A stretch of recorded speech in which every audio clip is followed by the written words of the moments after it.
explain this to me, because it is weird that I got sellers from your app contacting me today. That's never happened with Whatnot. That's never happened with Fanatics Live.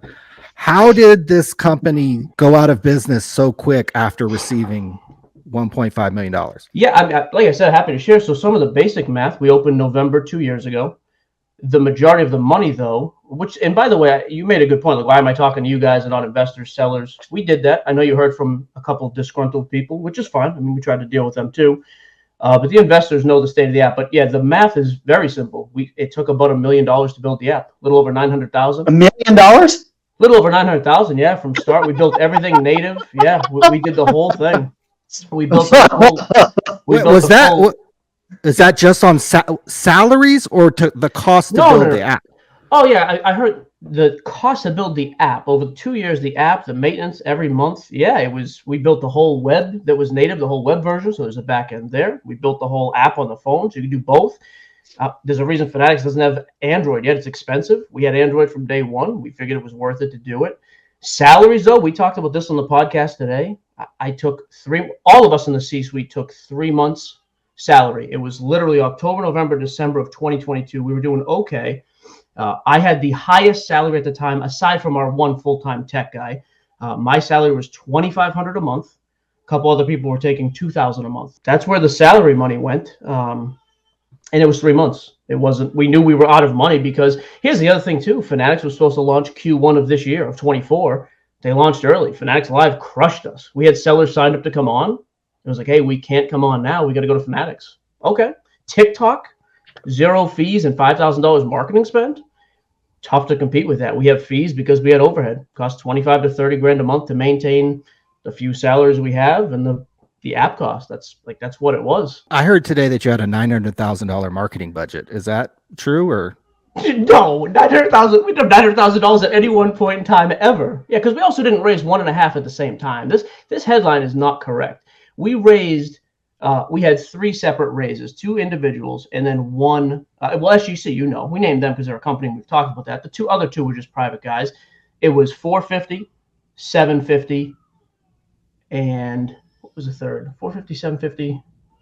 Whatever the math would be after that. 250, I believe, was the third. Oh, yeah, it was 250. So it was 1.45 total, not including my money. So there's 3 people that lost money, individuals, me and the 2 guys, and then SGC. Those are the only people who lost money here. But yeah, it went down because, and I was straight about this too. We blew it. My whole thing was I don't want to raise any more money because we want to hold all the equity. It was the dumbest decision in the world. We should have raised big checks, but I was like, no, we don't need to raise a check. We're gonna make a ton of money. It's gonna be awesome because 2 years ago, you guys know this, the market was different. It's brutal right now. No one's raising money right now, not in a startup in the card world at least. And yeah, we struggle to raise cash. We struggle to get sellers on. I heard from some sellers today, and apparently you were going to close on November 18th or 19th. So here's I saw you guys comment this too. Hey, we never announced it. This is the wild part. We had a confidential board meeting and we all decided, the 6 of us, that would be the best thing. Let's give 3 weeks. I can help. I still have contacts at Whatnot, TikTok, and Fanatics. We can help sellers find a landing spot. That night, and I can't name names specifically because there is legal bullcrap. I'm not trying to duck stuff. Someone decided to tell all the sellers, hey, we're closing shop. And within 24 hours, sellers said, hey, if you're shutting down 3 weeks, we got to leave right now. I gave them my blessing. Just leave. It totally makes sense. If we're closing down. So I said, we're not going to do everything renews the 3rd of the month.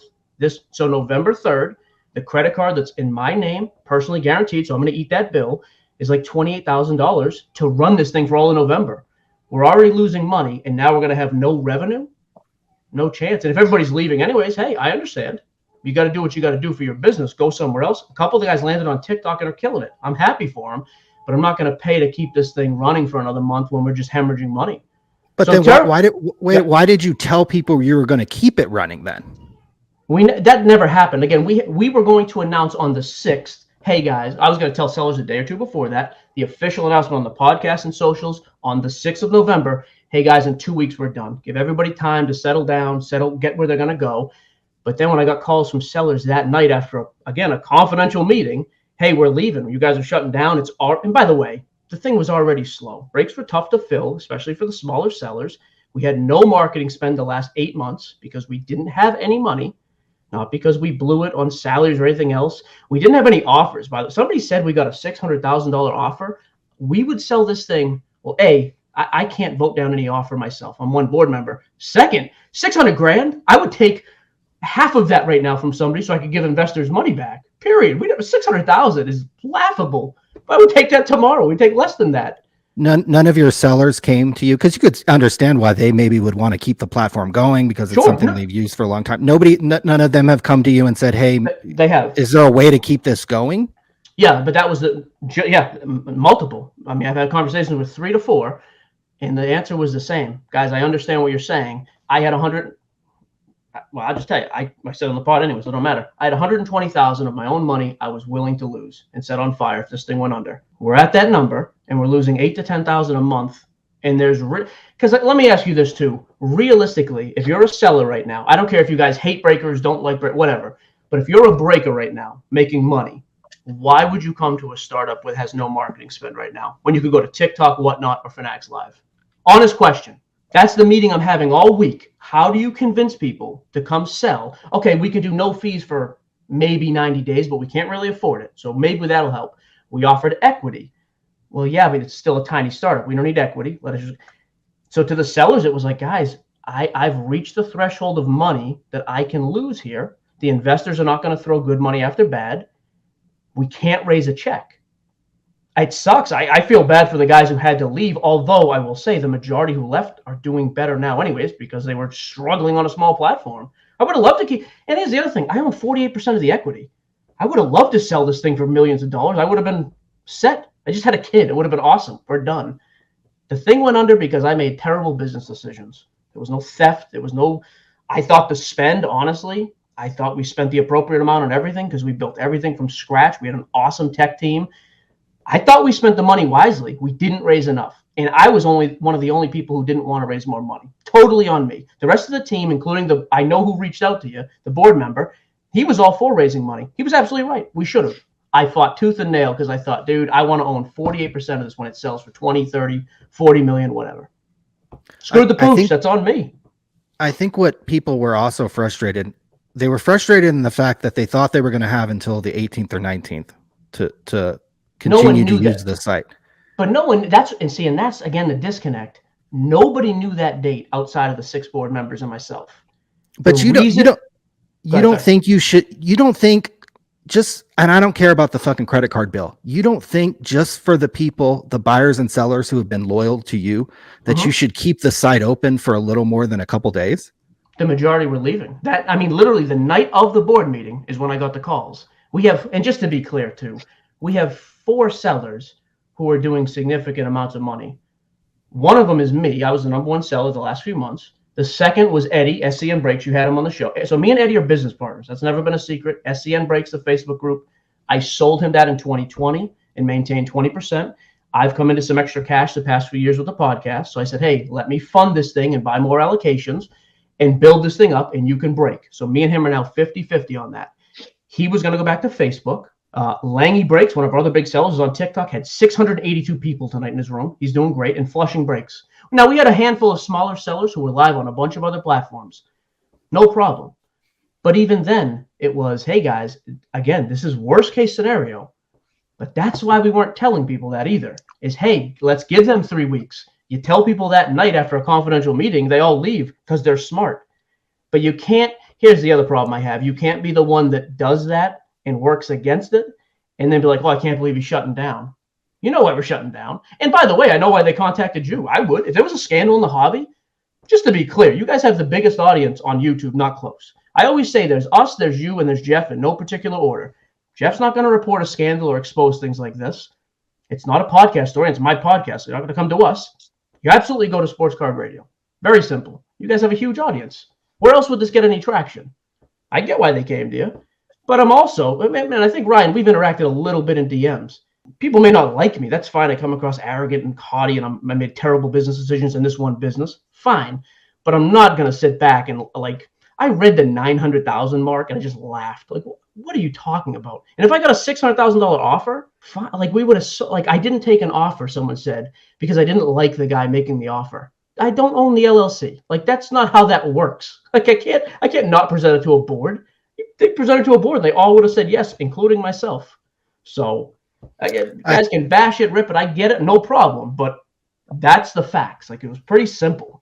So I think what other people are also frustrated with, mostly sellers, not customers, sure, is the fact that you were opening this kind of competing breaking business kind of in the months as the Card Shop Live was winding down. Sure. So even that totally false. Just to be clear, Eddie was the first. SCN Brakes was the first seller on the app. That's who we launched with, one and only. I started selling about a year into it. I started selling early this year because revenue was struggling. So I started to sell as well. He went back to Facebook 50-50 because the number we do in sales between sports cards nonsense and SCN Brakes, two separate braking companies, but I own both.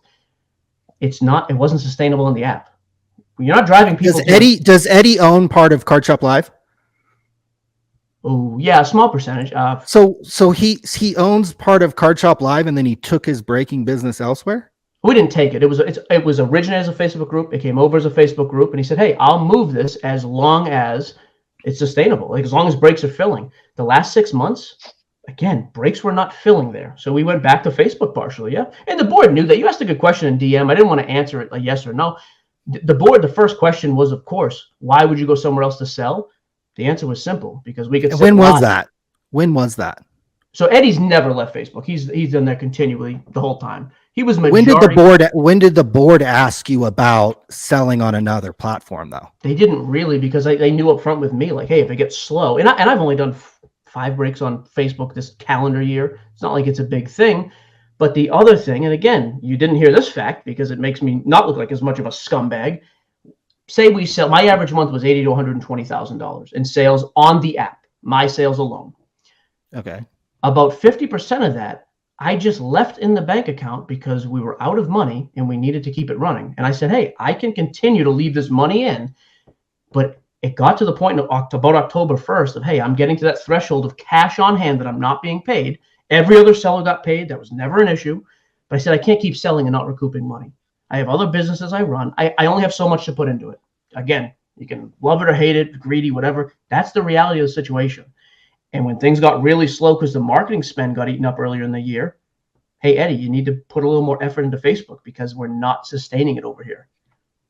Like, everybody knew that. It wasn't a secret. Was it ideal? Of course not. I wish it was sustainable. I wish you could have just run with it here.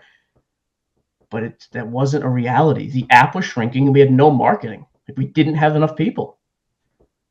I don't know how these business agreements work, so I'm just asking the question. But Sure. Was there anything in documents that you signed with SGC or people that you actually could essentially create a separate business and go break on another platform? No, there's nothing. The business already existed. Geo Brakes, SCN Brakes, it's the same business. It was renamed, but that's been in existence. What about the other owner of the business? What did you Eddie? say his name was? Eddie. What did he sign anything that would say No, that there was he never couldn't go? Never any exclusivity. I mean, when this thing started, I was still on Whatnot. So yeah, there was never, there wasn't a need to, though. We own equity here. We want to put our full might behind this. But when it becomes, hey, either I stop breaking entirely because I can't keep selling product and not making money, or Eddie can run with it on Facebook and at least pay the bills, and I can continue to be a seller on CSL, and Eddie still sold here, still a top 3 seller every month. That's kind of what it was. Dude, did you ever offer equity in your braking businesses to your other investors? To SCN Brakes? Mm-hmm. Equity. We've had one private discussion with one of them, yeah. Oh, that's not true. 2 of them, never SGC. SGC had no interest in ever getting involved. And SGC was great as a partner. They let us grade a ton of stuff. Shipping direct from a brake to SGC was awesome. But no, it came up, but it was like, hey, we're going to try to make this thing run over here. And all the other sellers, by the way, exclusivity was never offered to anybody, or a term with anybody. Sell wherever you need to sell. Like, we got slow here. A lot of the guys sold on Whatnot at the same time. That's the world of braking right now, though. Dude, it's a competitive space, and the market sucks, and it has all year. Like, that can be sugarcoated however people want. If you can't fill a brake on Card Shop Live, then wait, why are you starting a braking business if it sucks? That's the thing. Nothing was started. Eddie has been an established breaker for years. That was already rolling and making money on Facebook. That never stopped, and we never created a new thing. We rebranded it when I threw money into it. How are you able to get allocation from Fanatics? Oh, I never said where we get our allocation. A lot of that stuff too. I can't. I'll be straight with you. You sign NDAs with every company now with distribution allocation. You're not, are you business partners with Tim from Slabstrong? Tim the big hat. Uh-huh. Yeah, he literally lives with me here in Tennessee. He helps me. Yeah, he helps me break. He helps me with the back end with shipping when I break. Yeah, we're not business partners on any equity, but yeah, Tim's, and he's just a good friend from. I need somebody to come down here and help me with breaking. Yep. Okay. And I know Tim's got the Jeff connection, and you guys hate that, which is fine. It's great, but yeah, Tim's always been cool with me. So I'm sure he has nice things to say about us. Actually, you know what's funny? Even Tim, I think, man, I think you guys take that wrong. Dude, most people get the joke with you guys and enjoy it. I think it's funny, man. You guys are entertaining. I disagree with some stuff, but who cares? At least you make entertaining content. Did everyone get refunded that had like a pending order, like a break that's like a week or two out? Did everyone? Some breaks, yeah. Some breaks were all the way back to like the furthest back we found was September 24th, I think it was. Yeah, as of today, every customer service complaint, because people, hey, if there's an issue, we said this on our pod, everywhere else. If you haven't been, because some of the breakers just had open breaks, I don't think it was malicious. Like I don't think the sellers there were like, hey, let's run. I think they just forgot about it because it was abrupt ending. I get that. As of today, I believe we are entirely caught up. Now, I will say, too, we've also got people now, hey, back in June, I never got my cards. Okay, what's your username, email? When we get no records, no screenshot, nothing, we ignore some of that. Like some of these guys are, hey, you're going under, we want to pile on. But if it's a legit, yeah, of course, we refund it. Absolutely. How are customers able to access their information? I mean, is the website totally gone? I mean, is everything gone? So yeah, as of today, because again, everything was shipped out as of this weekend. All orders were fulfilled except for the open breaks that were pending, and that's it. Yeah, as of today, though, the plug was we pulled the plug today on everything. Today's Thursday. Yes, but we still have. I'm useless with that. We still have like raw data and stuff that was pulled and put in an Excel or something. So if we need to find, hey, Ryan bought this break this day, we can go in and do it. But I didn't do any coke. I'm just from Boston. I get worked up. I got an 8-week-old, man. I'm on no sleep. I like that. Well, we appreciate you calling in and taking the time. Hey, thanks for letting me talk. You can bash away now. I honestly, dude, I've always said that. You guys, nobody else does that. Lets people actually come on and talk. So I don't crush me after this. The fact you let me come on and rant like a maniac. Cool. One more question. If you could talk to your sellers, I'm sure you actually probably could guess. It wouldn't take you too many guesses to know who I heard from today. But sure. If you could talk to them and you could say something to them, what would you say to them? I'd say exactly what we told almost all of them we spoke to. Like, you came over and gave us a chance when you had better options the entire time. It was awesome. Like, thanks for coming over and giving it a try. I failed you as a business owner, period. I blew it. We didn't spend the money correctly. That's on me. We didn't raise the money. That's on me. I wish it worked out because it would have made me rich and it would have made our sellers have an awesome platform. And it just didn't work out. But again, it's not the seller's fault. That's on me and my team, but primarily me. So yeah, we thanked all the sellers for coming over. Again, everybody has better offers than coming over here. There's drip, there's loop, there's whatnot. Guys came over. What are the offers? Explain to me what does the offer mean? What does whatnot offer? What does Fanatics Live offer? What's the offer like? Oh, I mean, almost every platform now either. The only one I can actually speak to 1,000% specifically, TikTok right now, 0 fees for like months. It all is dependent too on your live, like the amount of time you're live and the amount of sales. And then they'll basically, like, if you go on TikTok right now, I did it today. I bought on my first TikTok break today. It's like, hey, do you want to use a 50% off coupon? TikTok is just eating that. But I can go buy a $1,000 box of NT and I'm paying $500. The seller's getting $1,000. Like, it's unbelievable. And they will promote your stream. You go on there, these guys have 400, 500, 600 people in a live. That's more people in a live than we would have in an entire weekend. Like, it's crazy. Go to Whatnot right now. Like, some of those guys have awesome rooms. Pay low fees, have awesome rooms. Like, that's tough to compete with. So you can, if you have a following, there's some massive offers out there for people, for sure. Great places to sell. And you don't think you used Card Shop Live a little bit to recruit for your new business?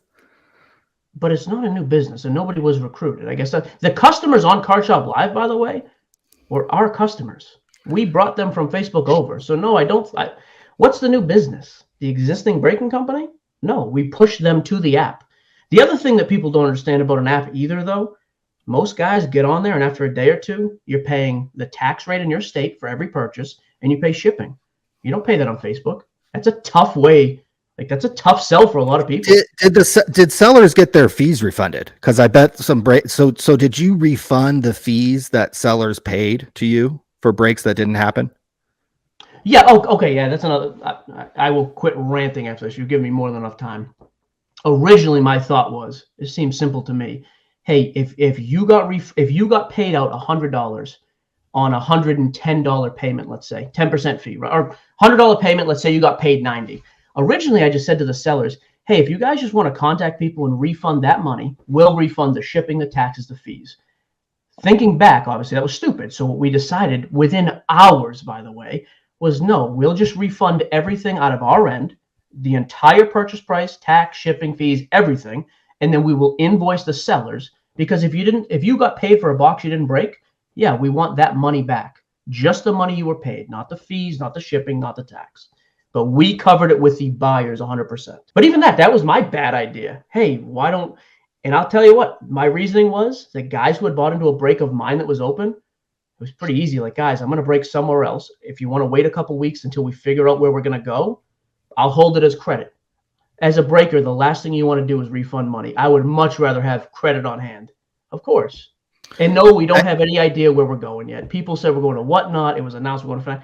We're negotiating with like 4 different places. We got to find somewhere to sell, but we won't do anything till December, and we'll figure out what's best for us. It's not, again, not a secret. That was the plan as soon as we knew this had to shut down. Well, look, I appreciate you coming on. I know you got a young family going off, so I don't want to take up too much of your time. Maybe we'll digest what you said, and then, if we need to follow up, we will be in touch. Hey, like I said, fellas, appreciate. I don't care. Do it. Say whatever you want. The fact you gave me a chance to speak, very cool of you. So thank you both.